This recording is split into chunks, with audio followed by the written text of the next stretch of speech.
Welcome to Nilo TV with the brand new Sony Xperia Go smartphone here in a full review, which means we have the Android 4 version here right now. We updated it after the German video, and we also have some water here since this is water and dust proof up to 1 meters and for 30 minutes, so you can leave it, I don't know, with you in the water while you are in the tub.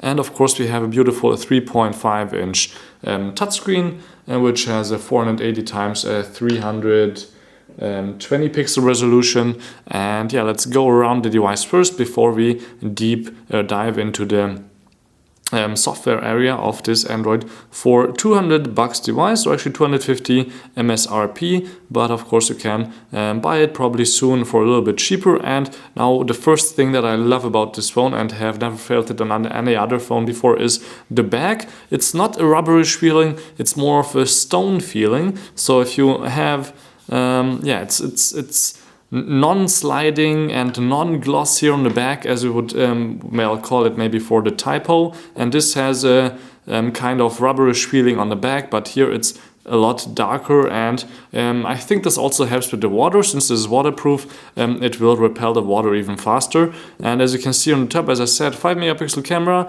720p videos are available on this, and also here is an LED camera and flash. On the bottom here there is the microphone. On the sides we have here behind the little flap headphone or headset port, actually 3.5 millimeters standard, so that's quite nice here on the side. Of course it's not perfect here with this flap here, but of course this is quite I think solidly built on here, so it won't fall off for at least 1 or 2 years, as long as you don't want to take it probably off. Then on the top we have of course the on and off switch, nothing else. Important switch since there is no other way to turn the display on. Then we have here on the side the micro USB port, which is also here behind the little flap, but it's a little bit more flexible, so you can tilt it down the other way also, which is of course quite handy. Then we have volume controls right here, and that's actually it from this side. On the bottom there's nothing except for here a little bit of space. After we took off the bottom you can push it down a little bit, and then you can see here it moving, but actually that's not that bad, since this water repellent phone is also repelling it from the inside. So if I take the bottom, or actually the back, off, you can see that the whole inside, I actually have a little bit of water still in here, is actually built out of one piece, and every part that would be important is of course repellent to water. As I already said, we have another speaker right here, which is quite interesting for me. Then we have still the cameras, and for example the SIM card reader is here inside this little space, and you can see here this is also well built, so there's no water going inside the phone. It's all waterproof. Let me close this up again, then you can see that the water stays outside. It's only here on the outside. And also the SD card reader, since this has only 8 gigs of internal space, from which is about 4 to 5 gigabytes available. You have here a micro SD slot, which takes in of course up to 32 gigs that you can open up like this also. You just have to take off this little rubber part, and then you can see here that we have the little slot for the micro SD right there, which is of course quite handy, right next to the headphone part, which you can see is also here well built on this Sony Ericsson smartphone. So let me close up everything again. There's nothing else much to see on the back. It's quite easy to put everything on. Just click it on here. That's it. You don't have to look out there for anything that is still left open, because if you close it up on the inside, everything will be alright. And since we have done that, let's go to the front. You can see here we have here the microphone if you talk to somebody on the phone. Then we have also settings, a menu, or actually settings and menu button, home button and back button, like we know from the previous Android versions, since this was first shipped also with Android 2.3, and now I updated it to 3.0. We have no front camera actually on this device, but yeah, let's turn it on. And you can see here the beautiful Bravia engine by Sony, which is as always here beautiful display, which helps you through the day. And you have all kinds of interesting widgets. For example, this one of my favorites, is you can store data right here away. Then backlight, you can set the backlight and everything else, hotspot, roaming, and so on. And there's a lot more. If you just hold the screen, you have the plus and I don't even know what the left one is, wallpaper and theme button, but you can also just hit this button and then you have the same things, and then you have right away here all your widgets, which a few special ones, for example, this tools bar which you can just slide around, which is quite interesting. Then we have a torch, for example. I can just hit the torch and then I have here a torch light, which is of course quite nice to have as always. Let me just delete that by holding it and dragging it down. And there's actually also a share area. And one more thing that's quite interesting is the walkmate, which gives you an interesting view of how many steps you have walked today. So if you know Fitbit or any other stepometer, you don't need those anymore, since this little fella will help you, and you can always hit pause and record. And if you go inside to the program, you can also see that we have a history here. You can check how many CO2 you have, grams you have saved, and everything else, distance, your goals, monthly goal, weekly goal, how many calories you have burned, and so on. And you can of course go into settings and even check out or actually tell the program what your kilogram is, how big your step is, and so on. So it's a little bit more accurate. And yes, you can always hit pause and play. And what you can also do is go to your history right here, and then you have, I think, also different options to, for example, set up, there we go, a counter schedule, which is quite interesting. So you can tell the program when you will get up and when you are probably in the office, so it's not using any more power than it needs to use. So you can see this is Android 4. Well, actually it's not much of Android 4 in the foreground, since there is this Sony Xperia engine there, but we have, for example, some music right on here. Some strange music actually. I thought I had my own music on here, but the interesting part about this smartphone is the speakers are not that well on the back, or not that good. But since the sound is not so good, let's just do one thing. Let's just drain it into the water. So you can see the display still works. It doesn't go further down. I don't know why right now, but actually it would, as I said, work also after half an hour in the water. And one more interesting thing about this phone is, even though the display is wet right now, I have a cloth here but I won't use it right now, you will see that it works with wet fingers. So I can just go to home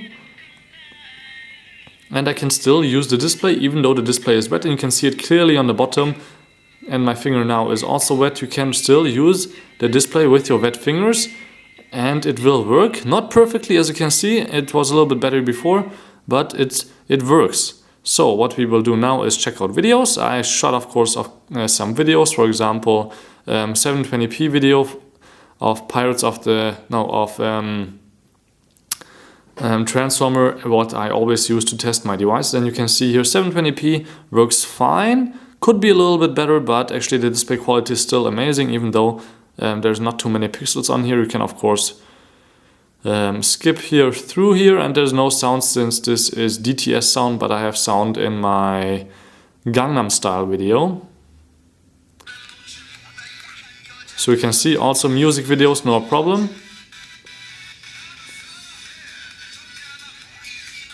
And also from the side, the display is quite good. You can see from all sides here that the colors don't change much except for the top, but otherwise it's really okay. That's enough of those videos, and now let's check out what videos the camera itself does. I shot this actually with the camera on the back. And you can see here that we have quite beautiful colors here in Munich outdoors. This is at a friend's place, and you can see that also when you go a little bit close to something, then it will really focus quite fast. And not only when the sun is good, like right there, or the light is good, but also when you are in the club. You can do quite good videos. And I have to sneeze, I'm sorry. Or not. Yeah, that's the effect. I will just sneeze in 1 or 2 minutes. But you can see also here, I went to a little bit brighter place in the club, and you can see here my watch, which I have on right now also. And yeah, it just really has a really good picture, and it has no trouble focusing or with bad light also. And since we managed to see that, let's just go to the gallery and I will show a little bit more of what the camera can do. And then we go straight to the camera, or actually I can go right away straight to the camera. And now you can see the program, it's still a little bit wet, so it doesn't work perfectly. Even though Sony says it, it's better to just really do this and then it's all set to work better. So camera. Let's check out the camera on the back. There's of course no camera on the front, as I already said. So you can see here, camera works quite fine. The colors are a little bit of course different on this camera than with my Panasonic GH2, but it's totally okay. And then let's go to the gallery. And then you can see I have shot a few pictures here, for example, in the club. No flash actually. Again, my fingers are still wet. And then this is one interesting picture. I took a picture of a poster. I don't remember if there was a flash, maybe there was a flash, but you can see the poster is in full size and on the bottom there's something written. And you can see here that I can clearly read the numbers of the, or not clearly, but you can read the numbers of the telephone line that you have to call, or the email address, or actually the website. And all the way on the left there's the address in red. That's not clearly visible, but you can guess that it's number 12. And so this is quite great, I think, for a 5 megapixel camera in a $200 device. So of course I have more pictures. You cannot do this, but I can just swipe through here like that, and you can see that it's also quite fast and it doesn't take that long to swipe through here. And yeah, that's actually it. So let's go back home and let's play a little bit of Angry Birds. Star Wars just arrived yesterday, so let's check it out. You can see already, as I said, the display is stunning, and compared to a Samsung Galaxy S3, the device is also not that big. You can see that right here. In terms of thickness, it's a little bit of a brick, but I mean, I don't care much since it's still beautifully designed. You can see that this looks quite good. The sound is just horrible. Let me actually turn that off. Oh, it's just crazy bad. There we go. Let's play. Play first level. Yes, it's okay. And let's shoot. Zoom out and shoot the piggies. And no, don't tell me it survived. Okay, it didn't. I hope. Perfect. So you can see Angry Birds Star Wars, no problem also on this device. Now, one more thing I have for you is an Android competitor, which costs about the same. It's the HTC Desire X. You can see it has a 4-inch display, a little bit bigger, but otherwise not much of a difference right there. Okay, in brightness I have the maximum right now on the Sony, but in terms of size they're about the same, a few millimeters difference. So that's about that. And now we have, of course, something we call browsing, which is, of course, quite interesting on a smartphone. And that's actually the last subject for us, guys. So I'm signing in right now. I know I don't have a SIM card inside. That's not important right now. About battery life, actually, 2 to 3 days with 2G or Edge, actually, is not a problem. 3G, 1.5, 2 days. Probably with regular usage. And then you can see here we have already advertisements for different smartphones, V, TX, J, and so on. Not the Go. I don't know why the Go. The Go is a nice phone, Sony. So please advertise it.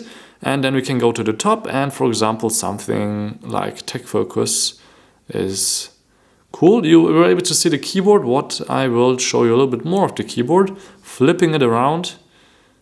Go to the top again. Let's go to the New York Times.com. Go.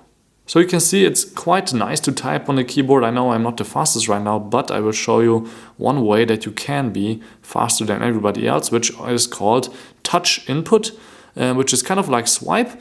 You just have to use the key, set the keyboard to use it in the settings. You can, as you were able to see, you can set different languages, of course, on the keyboard. I have 3 languages right now. And with the English keyboard, I like a long word, something like, let's just check on the back of the box. Let's try communication. Communication. Bam. It says communist. Okay, that's not what we wanted, but it's telling us we can use just communications, and then you can just delete the S. So that's perfect. Now, one more thing I like about this touch input is really if you type a word or it tells you a word that you don't want at all, and you know that it doesn't have a suggestion for you that doesn't fit. Let's just try mobile. Now, okay, it found mobile, but if I know I don't want mobile, I just can hit delete, bam, and then it deletes the whole word. With the Samsung, it has the same feature. You have to delete every single letter, and it's quite annoying with a word like communication or even something longer. So this is great by Sony, and it's only by Sony, and I hope you liked my review. Thank you much for watching. I now have another 4-inch device here in the last scene, so you can see, for example, Apple iPhone 4. This is actually the touch, but the 4 is the same size and the same design, so you can see the size difference would be exactly this much. In terms of thickness, it's not fair since this is a lot slimmer than the iPhone 5, actually, not 4. So yeah, thank you much for watching Devil TV. This was the Sony Xperia Go hands-on review, and I hope you liked it. Please subscribe. There's more videos about all kinds of smartphones, tablets and notebooks and events coming up in English and German for you, always right here on Devil TV. Thank you much for watching, and my typo will be next.